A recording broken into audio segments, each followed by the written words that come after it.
Hello and welcome to Daytime, your place for scary stories straight from the horror forums of Reddit. Make sure to like and subscribe for more horror tales of things that go bumping the night. On tonight's episode, a man in a relationship with his soon-to-be fiancée finds himself bewildered after he wakes up to her vanished. So don't get a copyright strike, because you can't say that on YouTube. I've been living with Marielle for 4 years. To say she is my girlfriend is not enough. We're on the edge of getting engaged and making it official, but the pandemic put a pin in our plans. We found lots of new things to do in that time.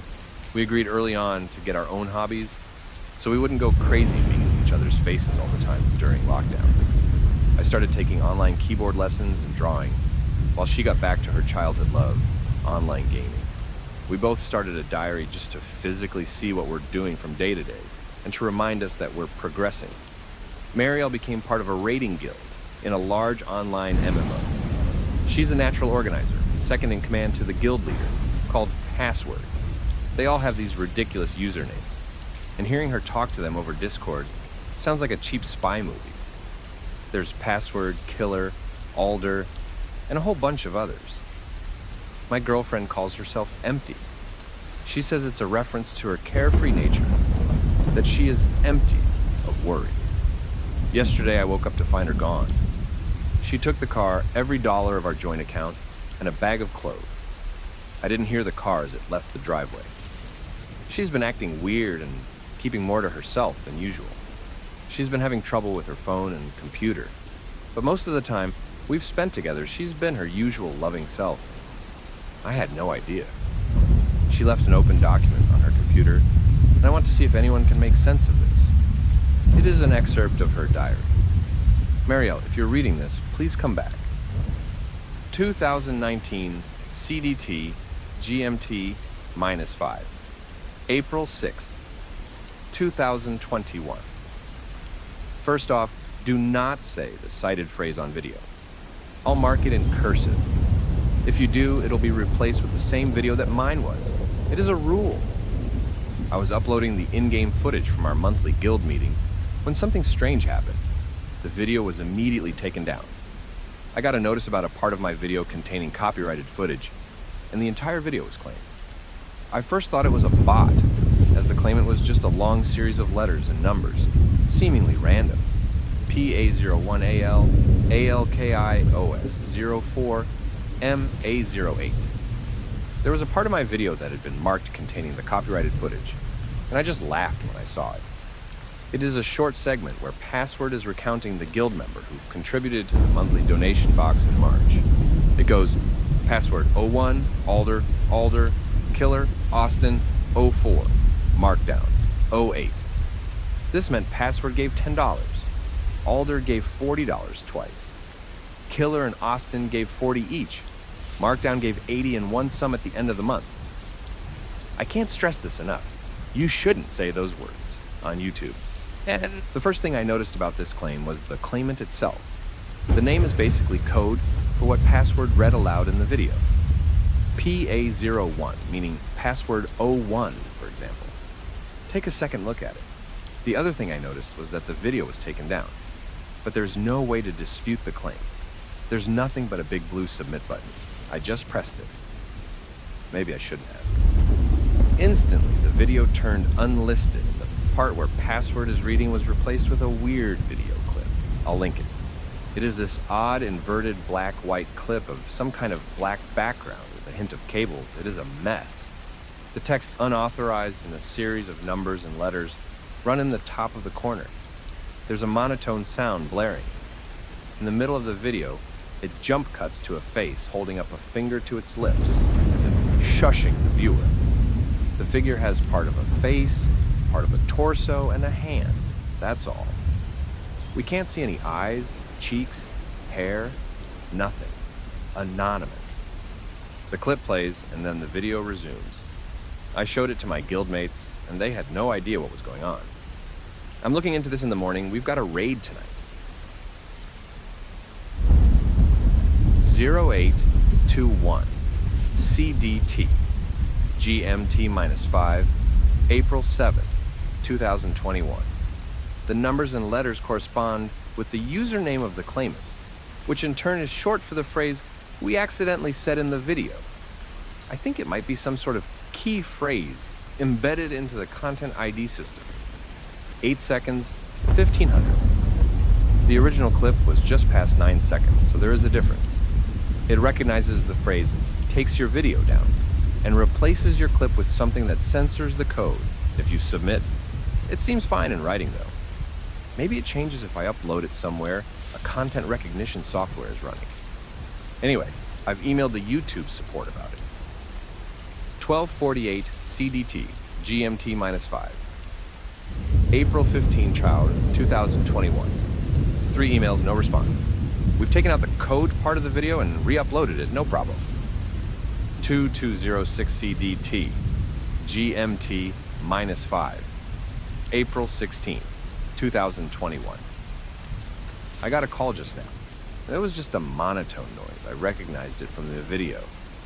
The caller ID just said submit, like the little blue button I clicked on YouTube. I'm pretty sure I accidentally bugged something in the algorithm. I'm gonna do an experiment. 0406 CDT, GMT -5. April 17, 2021. I've been up all night. I made a video on my phone with me just reading the keywords and uploaded it to Twitter.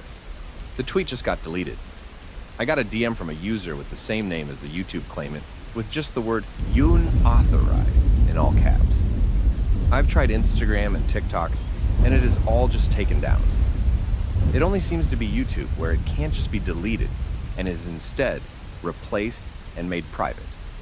Searching for the username gives literally no Google search results, not even one. 0606 CDT, GMT -5. April 17, 2021. Got a text from an unknown number. It just said unauthorized.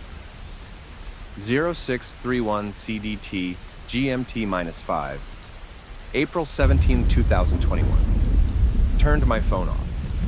Kept getting spammed by text messages all saying unauthorized. 1251 CDT, GMT -5. April 17, 2021. I turned on my phone and got another call from submit. This time I tried saying the words into the monotone. The tone just stopped. I sat there quiet. 6 seconds passed, then I heard this robotic voice say, unauthorized. I think this system believes I'm trying to access something I'm not authorized to get into. Next time, I'll try saying something else. 1812, CDT, GMT -5. April 21st, 2021. It has been quiet for a couple of days, but I got another call tonight. This time, I said submit. The monotone disappeared, then the voice responded, confirm. I just repeated submit. Then, the weirdest thing happened.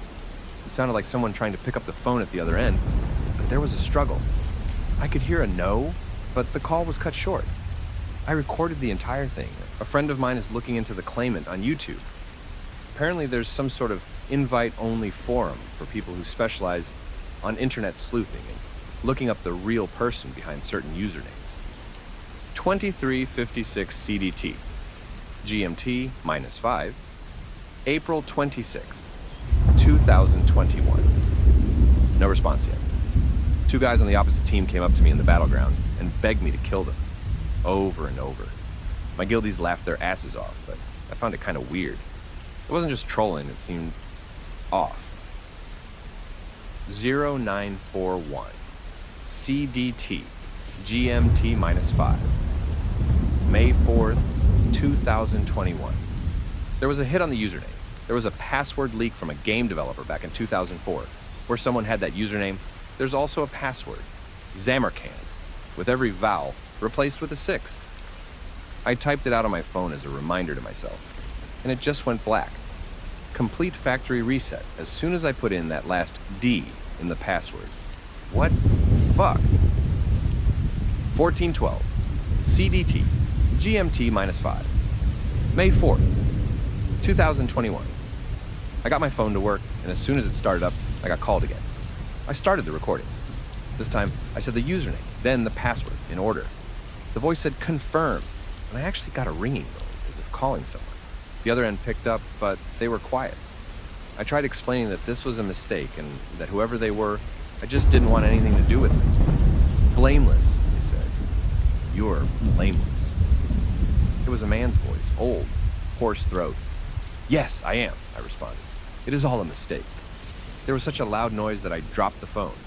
The voice screamed out, blameless, so loud that my phone just fried its own loudspeakers. My ears were ringing for minutes. My phone is beyond saving at this point. I think the battery snapped in half. Needless to say, the recording was lost. 1806 CDT, GMT-5, May 16th, 2021. Someone pointed at me in the grocery store today. Young guy, late teens, glasses. He just pointed at me and said, blameless. He had this weird blank stare. He lives around here, I've seen him before. I just got out of there. Freaked me out. 22:20, Central Daylight Time, GMT-5, May 16th, 2021. People are stalking me in-game. They're sending me private messages asking me to kill them. Over and over, begging and pleading. They keep calling me blameless. My guildies aren't laughing about it anymore. It's on 0301, CDT, GMT-5, May 17, 2021. Someone joined our Discord, just screaming and crying. They got muted and banned. They tried joining under a different name, but our moderators didn't let them through. We've put up a temporary hold on new members. 0840 CDT, GMT-5, May 17, 2021. Things are getting out of hand. I haven't slept, but I'm not tired. I'm off the computer. Carl called me blameless in his sleep. He just flipped over, looked at me, and murmured it. I don't think he was even awake. Why am I not tired? No phone, no computer, nothing. I'm off-grid. Well, except for the pad I'm writing this on. 0856 CDT, GMT-5, May 17, 2021. Blameless. Blameless, blameless. How the F, blameless, blameluk are the S blameless, I doing this I'm not blamable. Even connect SBL TED to the inner AME netless.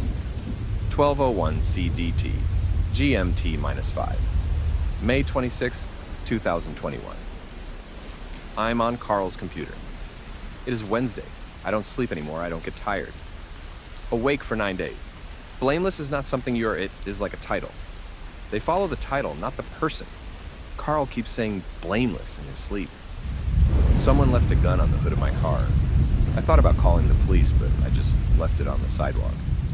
I took a walk in the woods behind the house today, and someone was screaming off the path. They were screaming that I had to kill them. I heard running. There were 3 of them. I got away. I hid in the bushes while they were crying. Submit was not just a button. It is a choice you do. I was an idiot who chose to submit. I am blameless now. 0541 CDT GMT-5, JUNE 06, 2021. I killed for the first time today, and it made the rest shut up for a while. They kind of forced me, but not really. They put the gun in my hand, but I just wanted them to fucking stop screaming. It was the sweet release, and my ears stopped ringing. I even got a bit tired. I might sleep tonight. My stomach churned. I wanted to eat them. Just delete and remove everything about them. They chose to submit too, but they are not the blameless. 0336 CDT GMT-5, JUNE 12, 2021. 18 of them, and there are more coming. We were in a clearing and they were waiting for me. There were white vans parked nearby, but I didn't care who watched. I just started killing. I wanted the begging to stop the sounds, to stop the screaming. The silence feels like being reconnected to the might of God. I miss just hearing nothing. I ate so much. And 0516 CDT GMT-5, June 18th, 2021. Carl said it in his sleep. My first instinct was to kill him, to eat, but I didn't. This is all so fucking absurd. I'm collecting my thoughts. I agreed to something I didn't know what it was. There was something that changed in me. I was marked. Some kind of dormant system picked up my accidental code, and it woke up. It woke up at a target. Carl, when you read this, I've left town. I don't want to hurt more people. I'm going into the woods where most can't find me. I don't know what other changes there will be. I barely eat, I don't sleep. My skin is losing color, and there are these blotches in my throat that make me sound weird. Hoarse throat. I just keep waiting to hear someone ask me to kill them. It's like a phantom voice, just out of reach. They just trigger something in me, and I go into this rage. Just thinking about it makes me so fucking mad. I keep getting these thoughts that aren't mine. A spot in the ocean. A woman on the edge of a cove holding my hand to the braying sound of desperate worshipers. Black rain rising from the earth, daintily falling back into the clouds. Lightning frozen in the sky like bursting veins. Breathing boils of flesh and tendons, willingly given. I'm not in love with you anymore, Carl. I love the cove and the hatchet man. I love me. I'm blameless. I have to leave to save you. I don't even want to anymore, but I've already committed to doing so. If I were to change my mind now, I'd do terrible things to you, but I've already decided. I've already promised myself I wouldn't change my mind, no matter what. Even if it would mean you staying with me forever.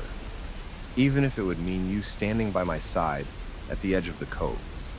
Love eternal. Even if it meant us submitting. I won't do it. I'll leave you to a tragic life not knowing what God means. Because I promised myself I would, and I'm so fucking sorry.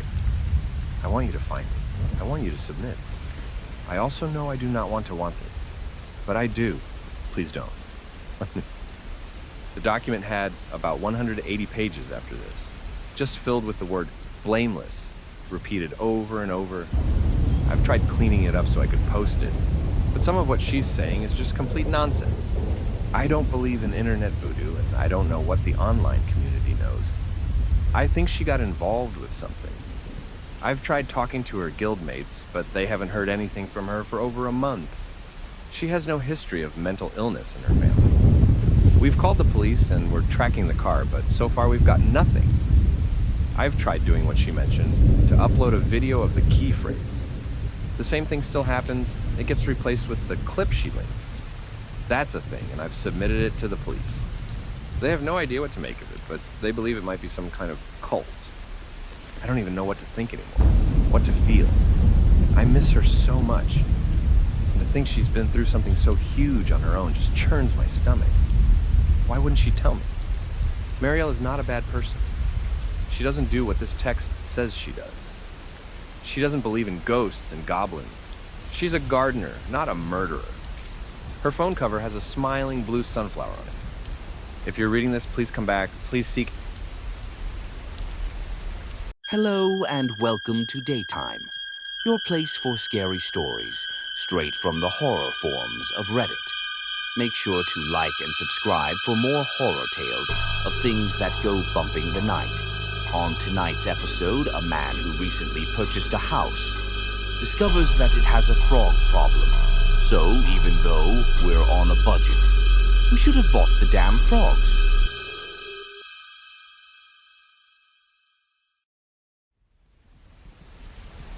I live in a small town called Tomskog, Minnesota. It ain't a big town, but it is what I've learned to call home. Just south of Fergus Falls, just north of St. Gall. I want to share something weird about this town that started just a few months after we moved in, and it has been getting progressively worse. I think I have things under control as it stands, but I'm not sure. I think I could use your opinion on this. My family and I moved here in 2019. I got a job at one of the larger warehouses on the outskirts of town. Biggest refrigerated warehouse in the state. I moved here with my wife Laura and 2 daughters, Beth and Jane, all the way from Chicago. We all agreed on one thing when we got here. The entire town looks like something straight out of the 60s. The town has a long tradition of refrigeration and cold storage. Back in the 60s, the town produced a large portion of the milk canisters used by traveling milkmen.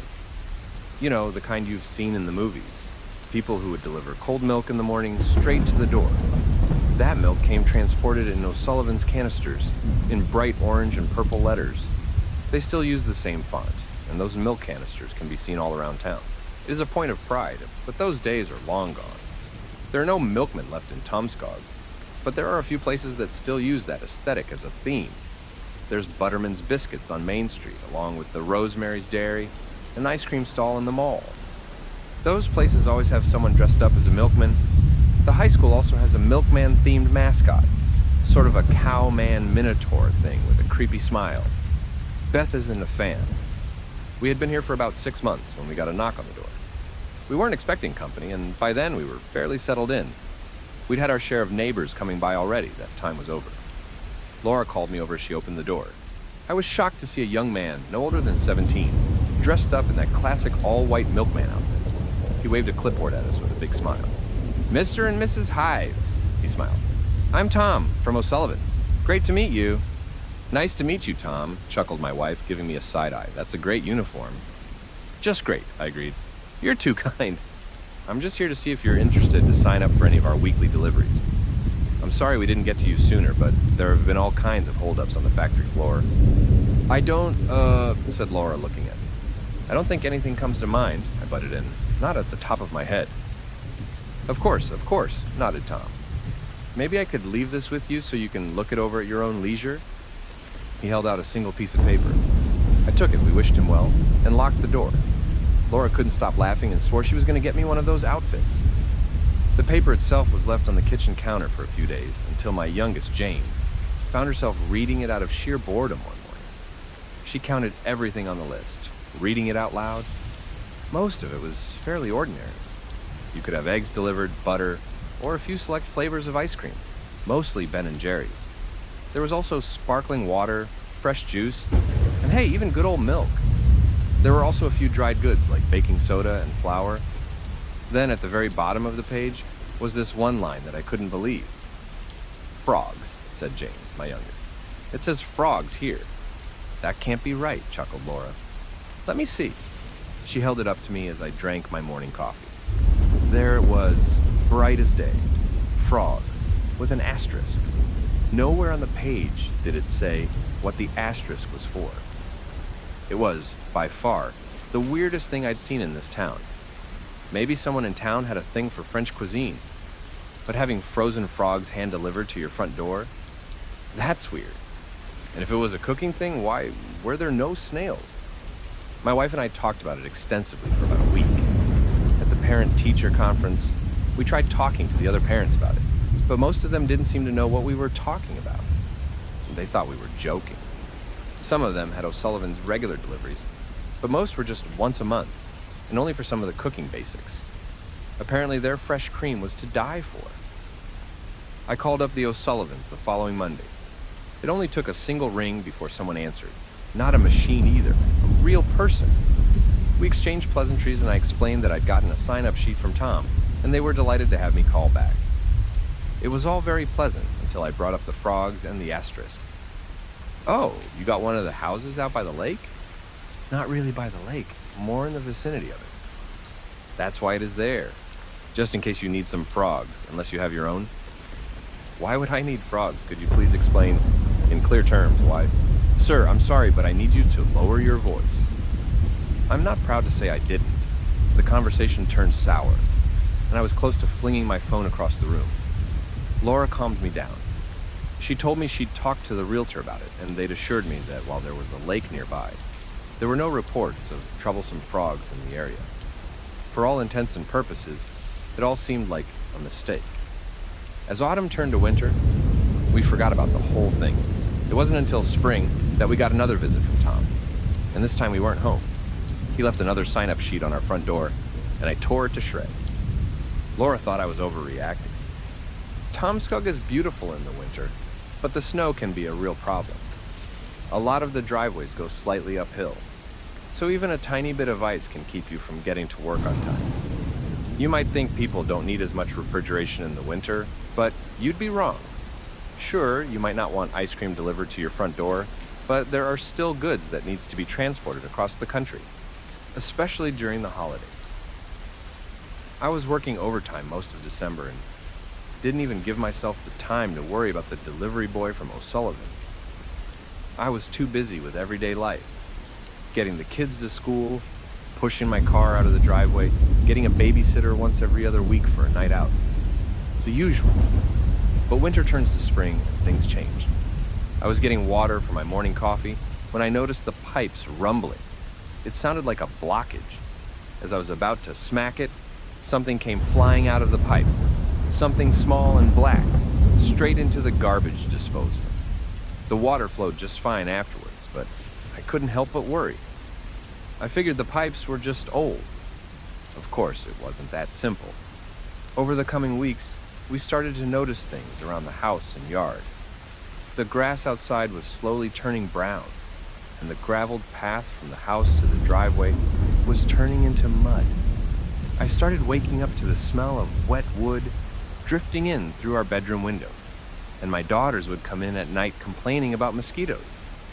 It all escalated to the point where I woke up one night from a mosquito bite on my nose. I went into the kitchen to grab a glass of juice and calm my nerves when I suddenly slipped.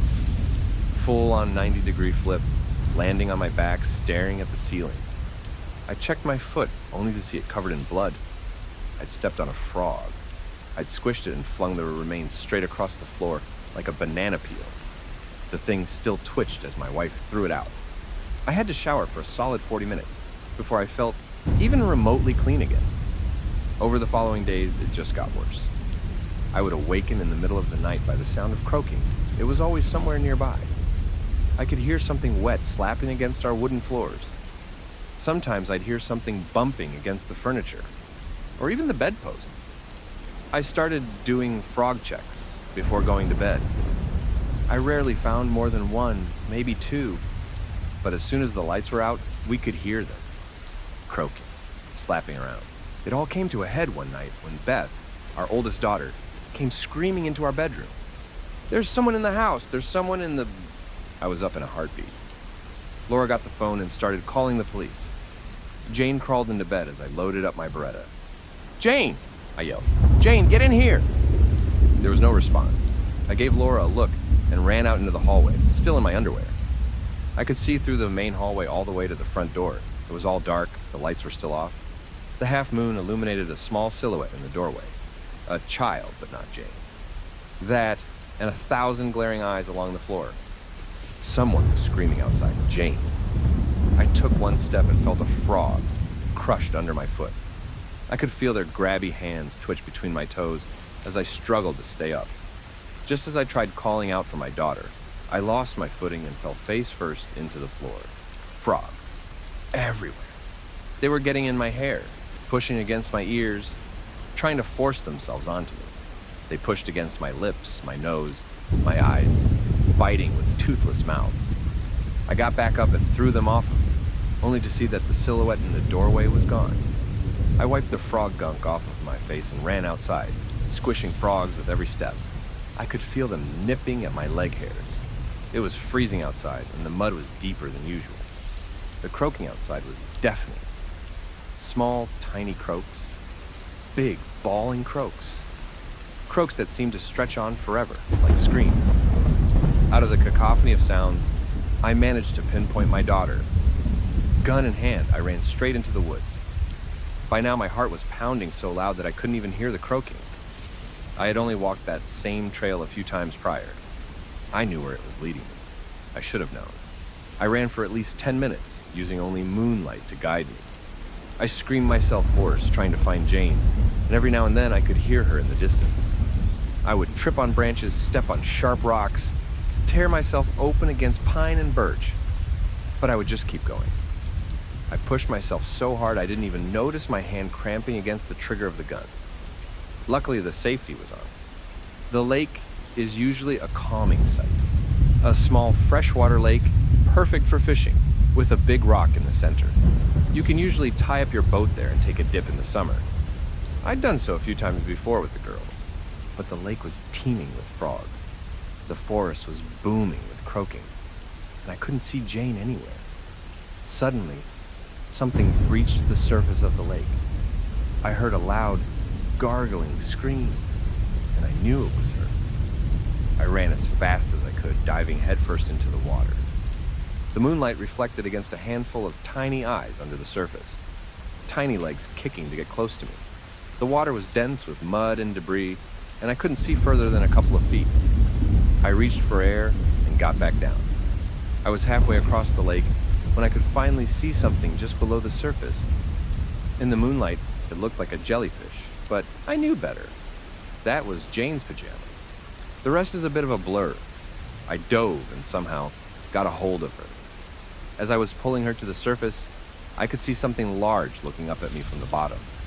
Eyes the size of headlights, holding Jane's entire leg in its mouth. It was gentle, almost surprised to see me. As soon as I tugged her loose, it retreated to the bottom of the lake, those large eyes turning black as the light retreated. I dragged Jane up to the rock in the middle of the lake. She wasn't breathing. I performed CPR, screaming for help. I was panicking so bad that I couldn't keep count. I kept shouting, screaming, crying, begging, but in the end it was just her and me. As she finally coughed up a lungful of lake water, along with a tadpole, I held her close. All around the lake I could see little silhouettes staring at us. Short, hazy shadows, the size of children. They were croaking. We didn't tell the entire story to the police. There was no way they would have believed us.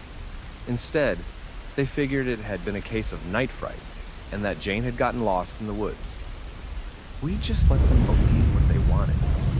We called Tom from O'Sullivan's back. He came the very next day, all dressed up in white. We asked if he would recommend us ordering the frogs. Once is enough, he smiled. Most of the old folks who live by the lake knows to keep a frog or two in the house. How come, I asked.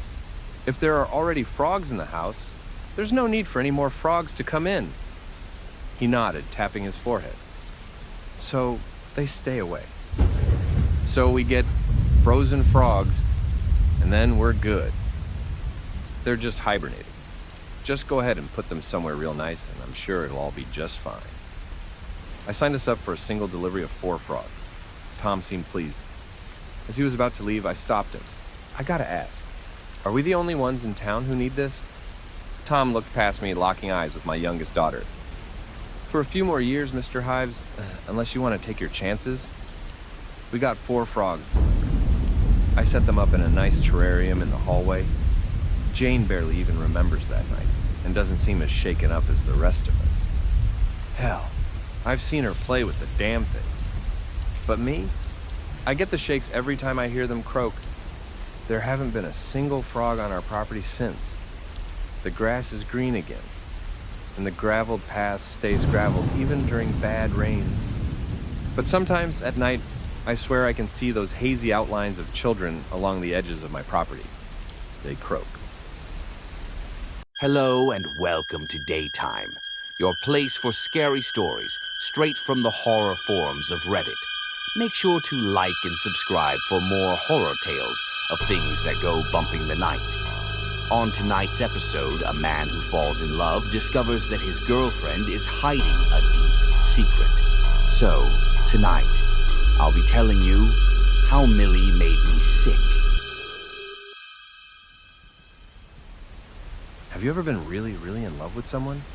Where your every waking thought is concentrated solely on them, and the time when you're not with them feels like an eternity, counting down the minutes. Maybe you've felt that way. Maybe you haven't. I've had my fair share of relationships where I've had my head messed with over and over. Some of them liked playing mind games, others were abusive, some were hysterical. Some were great, calm and kind people that I was too broken to love. Then there's Millicent, or Millie. She was too good to be true. I've been part of the workforce for a few years now. I got my architecture degree at Cloud State, go Huskies, and moved out to Tomskog, Minnesota for an entry-level job. Small town, nice people, cheap apartments. When my little brother graduated from Minnesota State, they decided to have a party. He studied law, and we had a class full of future lawyers looking to get some stress out after taking the bar exam. 4 open apartments on the same floor, everyone invited. It was the kind of frat-fueled party frenzy you see in the movies. I can't believe some of the people I met there were aiming for positions of power.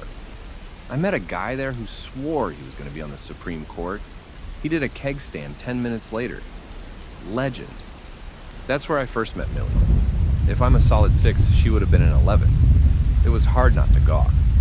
She had short blonde hair, a Cannibal Corpse t-shirt, and the kind of jeans that you just throw on to get out of the house. She could have been wearing a plastic bag for all I cared. Her almond-shaped face was so unique. She was absolutely gorgeous, with a deceivingly large smile. No piercings, not even earrings, no makeup. She made her way through the room, seemingly knowing everyone. A beer just magically appeared in her hand, and before I knew it, an hour had passed. I found myself standing beside her in the hallway. Music was thumping all around us, but all I could hear was my own pulse. I've never experienced anything like it before. Actual love at first sight. "You don't look like a lawyer," she smiled. "You a +1? Here with my brother." Is he the one slamming fisherman shots? Chatting up Kate in the kitchen? Allegedly. He absolutely was. He was on his 7th shot. Millie was delightful. Seeing that big smile up close was enough to break all the ice in the room. I felt like I could tell her everything, and we ended up talking for hours. I was completely sold.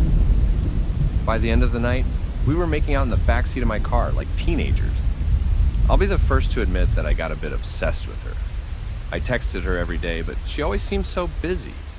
She hadn't graduated yet. She was getting a master's degree in applied statistics.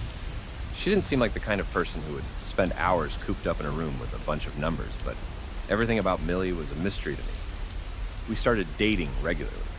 Most of the time, we were just going out to eat and watch a movie. Nothing big. The night would always end the same, though, with a heavy makeout session. Sometimes more. She loved just hanging out at my place, even though she thought my scented candles was a bit much. I like sandalwood, sue me, but something was wrong. I've never been very sickly, but I started developing multiple ulcers, and I was losing a lot of weight. I've always had a bit of a frail physique, so losing more weight was dangerous. I could barely make it out of bed some days, and I remember once just sitting with a plate of spaghetti in front of me and trying to force myself to eat. It was too painful. I used to love pasta, but at that moment, it looked like I'd opened a can of worms. Of course, when I told Millie about it, she would always come right over. She took care of me for days at a time. Helped me cook, clean, make the bed, pretty much everything. She used to bring over this delicious yogurt that made me feel like an actual human for a while. We'd cuddle up and watch Friends for hours on end. And of course, plenty of making out. That goes without saying. But things just got worse. It got to the point where I had to be hospitalized and put on intravenous drip, as my body seemed unable to keep food down. My parents drove up to see me. All I could think about was Millie and how worried she'd be. Oddly enough, she didn't come see me despite me texting her about it. The doctor talked about a serious vitamin B deficiency. I was given plenty of pills and a strict dietary regimen. I'd be back on my feet and ready to get back to work in a couple of days, he promised. He also told me I had to stop smoking or I'd develop a serious emphysema. When I told him I didn't smoke, he just shook his head in disbelief. I was given some prescription painkillers. The day I was let out of the hospital, I met Millie in the parking lot. She seemed surprised that my brother was there with me, and the two of them met for the first time. It was an awkward meeting on both sides. No more than a, "Hey." That was it. Later that night, I called him about it. Millie had gone home for the night, but she promised she'd be back after class the following day. My brother hadn't seen us together before, so I figured he was just surprised. "I'm happy for you," he said, "but she's bad news." "You're just jealous," I laughed. "No, I mean, she has a reputation." "Come on. I'm telling you, she's weird. She only dates sick guys." Apparently she had dated 3 guys who were all very sick. 2 of them had to move out of state for special treatment. The 3rd moved back in with his parents for long-term care. The next time Millie came back to my place, we ended up making out in the bedroom. I couldn't shake the idea that she was dating me for a reason. I noticed I was having a hard time opening my eyes or pushing her away. I was so occupied with those loving little kisses. Finally, I forced myself away to get a good look at her. I kind of wish I hadn't. We stopped kissing suddenly, and I opened my eyes. There was something wrong with her. Her eyes seemed larger, and her pupils were so dilated that her eyes looked black. There was an odd shape to them, similar to that of a frog. It was as if she was looking straight through me. Her mouth was round, leech-like, framed by her stretched, pillowy lips. Her teeth were longer and serrated. Her neck seemed elongated to the length of my forearm. We weren't actually tenderly kissing. She was holding me down. She had wrapped her legs around me like a tick and dug her spiky fingers into my back. A thin stretch of black smoke rose from her nose. It dawned on me. We had never just kissed or made out. She'd done this to me 100 times. She would lull me into this hypnotic state and then just suck the life out of me like a leech. She would blow white smoke into my lungs and then inhale black smoke back into herself. We would lie there, her breathing through my body for hours. I wouldn't remember anything but a pleasant night with the pretty girl, as my body was flooded with hormones and adrenaline, drained of whatever she needed from me. The painkillers must have made it easier for me to wake up. I had woken up like this before briefly, and every time she would just clamp down and make me forget again. Millie was inches away from my face. She held me down, but I managed to free my arm. I pushed my hand against her face. She shrieked. Not a scream, but a weird shriek. She was inhaling air through what sounded like 3 different windpipes, making a flute-like reverse yell. I was coughing up black smoke, and she tried to suckle up every puff. I managed to roll over, but she clung to me like a backpack. I felt that round mouth trying to attach to me, but I was moving too much. She was surprisingly light, but far stronger than me. I could feel her arms and legs around me clinging. She had 4 other limbs, long bone-like appendages, shiny from some kind of grease. She lifted us off of the floor, her arms and legs holding me like a cocoon.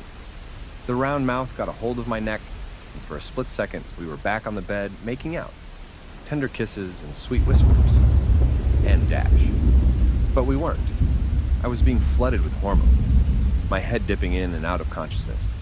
As I coughed up the final puff of black smoke, I felt my mind clearing. With my free arm, I grabbed the candle lighter on my nightstand. Maybe she didn't actually care about the scented candles so much as the lighter. I twisted my arm in a weird angle and turned on the lighter. I set her signature Cannibal Corpse t-shirt on fire. She let go and fumbled away. She tore off her shirt, and I could finally see her for what she really looked like. This wasn't the girl I'd seen at the party. Her face was longer and smoother. Her midriff was thin, stretchy, and ribbed like an earthworm. Her entire body vibrated with every shallow breath. 6 eyes in the middle of her torso, 2 columns of 3. They all blinked and moved independently. There were veins where they shouldn't be. Oddly shaped appendages, translucent skin. She was spasming, scrambling to look human. I had a few seconds before she regained her composure. I just kept lighting things on fire. The bed, the drapes, the carpet. With every lick of flame, she'd just shriek more. "I want you back!" her head cried. 3 windpipes, no longer trying to emulate the sound of a unified voice. "I'll be careful. You won't remember." My heart was pounding so hard I could barely hear her. The smoke alarm went off. Millie didn't even stand on her legs anymore. She folded her arms and legs into herself. Her head leaned back into her neck, fitting perfectly into an unnatural angle. A ball of Millie, held up by sticky bones coming out of her sides. The sounds were coming from her hollow neck. "I want to watch Friends," she cried, every vowel vibrating. "I want a snack. I want to cuddle." In a last-ditch effort to get to me, she forced herself through the fire. I locked myself in the bathroom. I'd rather die from smoke inhalation than from whatever she turned out to be. She kept pounding the door, a smatter of splats and thuds, but the door didn't budge. The fire alarm was going crazy, and soon the pounding stopped. She was gone. This was a few years ago, but I still can't kiss anyone with my eyes closed. I have nightmares about that black smoke filling up my body, then getting sucked out. It was like someone giving me mouth to mouth. Their air blowing out of my nose. That face breathing through me, like an extension of their lungs. Her flirty eyes. Nothing more than a trick to get close to me. Pretty little lips wrapped around a monster's mouth. Too large for a human cranium. I don't think I'll ever get over it. I can still feel my body aching to get back to her. My body loved Millie. Knowing what really happened and what she is the only defense I have from trying to find her again. It would be so easy to just let go, to let her have me. But I would be dead. But, of course, I have doubts. Maybe she really cared. Maybe she would be more careful if we tried again. See how easy it is? Never again. I'm telling you this as a warning. If someone seems too good to be true, and makes you feel better than you've ever felt, maybe there's a reason. Just open your eyes every now and then. Take a good look. Is this really...